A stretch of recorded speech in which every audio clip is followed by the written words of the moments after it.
Hello and welcome. Another edition where I am going to take the time to break down each position within the ballpark. And today we're talking infielders. You know, one of the most dynamic infield coaches that I have followed for the last 4 or 5 years, that I feel like day in and day out is always putting something not only inspirational with regard to faith, but also with regard to infield play, quality infield play.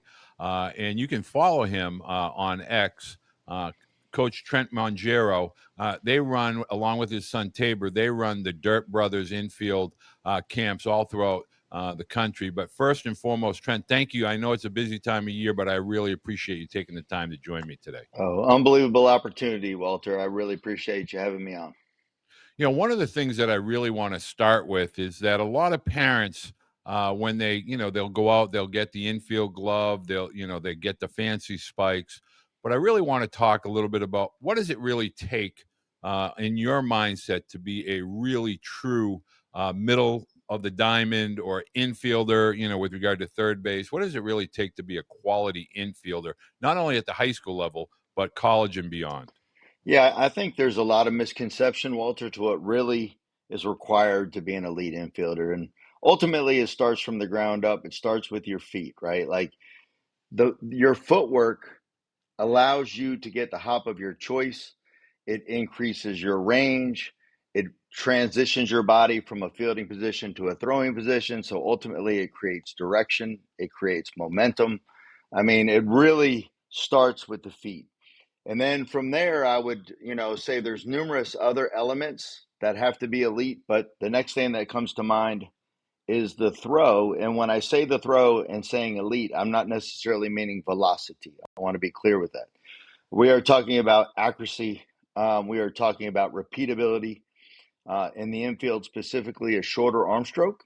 And of course, it never hurts to have arm strength, right? So, like, you tie the feet and the hands together, and then, of course, the arm stroke. So, we say elite feet, elite hands, elite arm, and we also talk about the eyes and judgment, having elite IQ, understanding hops and how to manipulate hops. So, there's a lot to infield play, a lot more than just going out there and hoping that you're going to catch the ball and get it over to first in time. That's for sure. One of the things that you and I were talking about before we started here tonight, and I'd love for you to be able to discuss, a lot of younger players are waiting for whether it's a practice or a game or a lesson. What are some of the elite, when I say elite, what are some of the drills that on their own, whether it's parents with student athletes or student athletes on their own, what are some drills that they can do to really begin to develop the elite level skill sets that it will take not only to play high school varsity, but potentially college and above?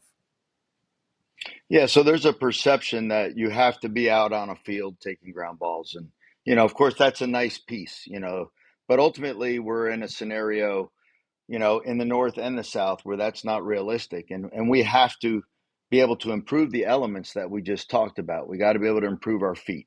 We got to be able to improve our hands, and we got to be able to improve our arm stroke, our fielding positions. And what we focus on camp is we focus on 6 individual drills that you can do in a very small space. So, I mean, when it comes to footwork, for example, jumping rope, and when I talk about jumping rope, I'm not talking about just repeating for endurance. I'm talking about footwork patterns where the upper body and the lower body have to sync up together, right? We're talking about forwards, we're talking about backwards, we're talking about eyes open, eyes closed to the beat of music, just challenging your feet. When you do that every day and you become pretty elite at jump roping, that's going to transition 100% out into your footwork on the diamond. Okay, but there's numerous drills, whether it's a 2-ball speed exchange against a wall. I mean, you can use any wall in the house, in the basement, in the garage, outside, and you don't even need a wall. Like you can do drills where you self-feed. You can do posture positions, which are fielding positions, creating perfect fielding positions. So most people, when they think of hitting, they understand what it means to take a dry swing where you're not actually hitting a ball, right? So like you can literally create the fielding process making all sorts of plays without a ball in a very small space. So, you know, what I try to do is I'm not looking for clicks and likes and this pie in the sky fancy stuff. I'm about doing simple better because that's what wins and that's what translates into the game. And it's not always, glamorous. It's not always fun to watch, but it works. And I mean, I could go on for the next 30 minutes as to exactly what those individual things are that you can do on your own, but if you're Yeah, creative, absolutely. you know, Give them a couple because parents and young athletes want to have at least a couple of drills that you might be doing at the Dirt Brother camps that they can start to do in their backyard or even in their basement up here in the Northeast. all right. Well, very difficult to kind of get them to fully conceptualize the hows and the whys. Okay. But, literally you can do what are called self feeds. So whether a ball's coming at you off a wall or you're self tossing it out in front of you, the brain has to perceive where contact is going to be made with the ground. So where's this ball going to land? Because ultimately, I'm trying to work on fielding short hops or big hops, and we're trying to avoid the in between hop, right? So as I'm feeding the ball out in front of me, I am able to literally create that same perception. Gravity works the same. Hopefully, you're not hearing my dogs behind me. There must be a dog walking by in front of the house. But wherever you toss the ball out in front of you, whether it's coming at you or away from you, gravity works the same. So based on speed and height of the ball, the brain perceives and starts to understand where contact is going to be made to the ground. And I can prepare very quickly my footwork, put myself in a good fielding posture, in a position to throw. So once you learn how to do that drill, for instance, and it's taught, we teach it on our digital content. We teach it on our, of course, at our camps, and we work on it. But that's one. Another one, something as simple as literally juggling. Okay, like some people might say, that's eyewash. Well, when you talk about hand-eye coordination, when you talk about field of vision, when you talk about rhythm and tempo, and you talk about coordination, and you talk about challenge. So we learn how to juggle three balls, and then ultimately we start working on different types of juggling that is way more challenging. And in a very small space, your hands and your eyes literally be able to develop this elite ability to execute, right? So when balls are coming at you at the game and you're receiving, and it becomes much easier. I mean, that's something that you can do. Two ball, I've had it on Twitter here recently. Learned it from my business partner years ago. Seen it done many, many times in many different ways, but we've narrowed it down to what literally translates, and that's two ball speed exchange off a wall. Start with one ball, right? Just learning how to have that quick, tight arm stroke, elbow leading the hand. Where instead of pushing, you don't want to push. Elbow leading the hand, aim small, miss small on the wall. We're working on deflection, where we're not catching, taking out, which takes a long period of time. So now we create this rhythm and tempo on the wall with an uphill feed, a little bit of body tilt. If your mom or your dad is not working in the other room, or watching TV, you can find a tennis ball and, you know, hopefully a cement wall, but even a dry wall, you're not throwing hard enough to do any damage. So these are just a couple examples of many drills that you can do on your own. Just fielding positions. There's 11 different posture positions. There's probably more when you talk about hybrids between different fielding positions, but you can literally practice getting into those positions with perfect mechanics, perfect posture. And then when you can do that on a regular basis, when you go out to take your ground balls, that posture, that muscle memory is going to show up. So none of that takes a lot of space. So those are just a couple that really translate. Again, not rocket science. Do simple better. Want to let people know, especially if you're listening to us on the podcast, going to have Trent. It's TrentMongero.com. You go there and Coach they have Mongero. CoachMongero.com. Thank you very much. Yep. And, It's okay. and what you want to be able to do is you have all kinds of digital teaching and lessons. Also, all of the camp information that you'll find for both Trent and Tabor. One of the things I would love for you to discuss, Trent, if you could, is the mental discipline that it takes to be an infielder. Meaning, let's say you just kicked one, and now you find yourself first and second. You got a 1-run lead. Talk about that mental toughness, that mental resiliency to want the ball hit to you, regardless of what just happened, maybe previously on a previous ground ball.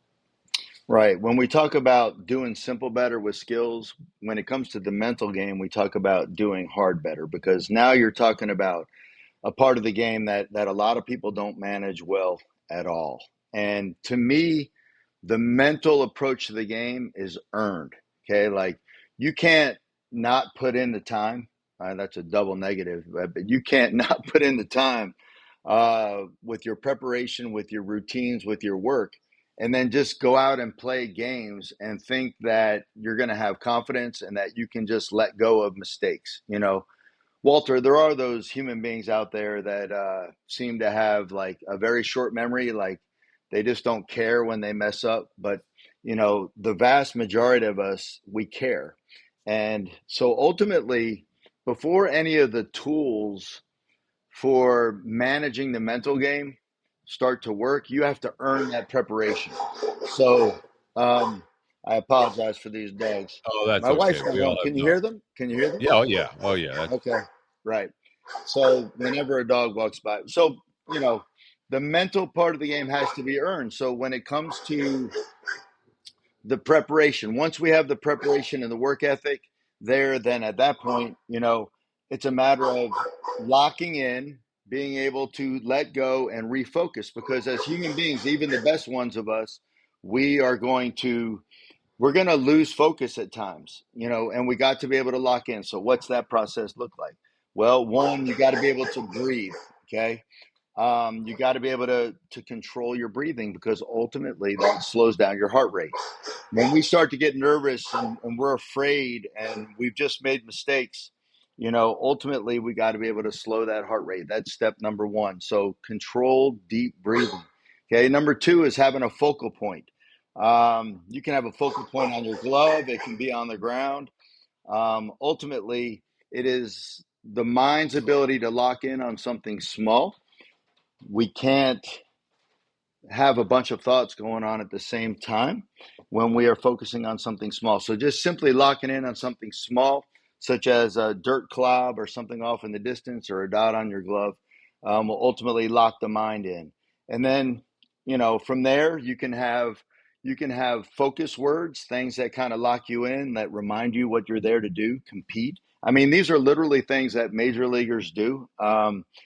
Top college players do, because there's no secret sauce. These are the little things that work in the moment once you're prepared. So, those trigger type words, compete, remind you what you're there to do. And then ultimately, I talk about a mindset, and that's called nameless, faceless opponents. And I think this is a huge one, Walter. I think when you start to compete against the game, it takes the emotional element out of it.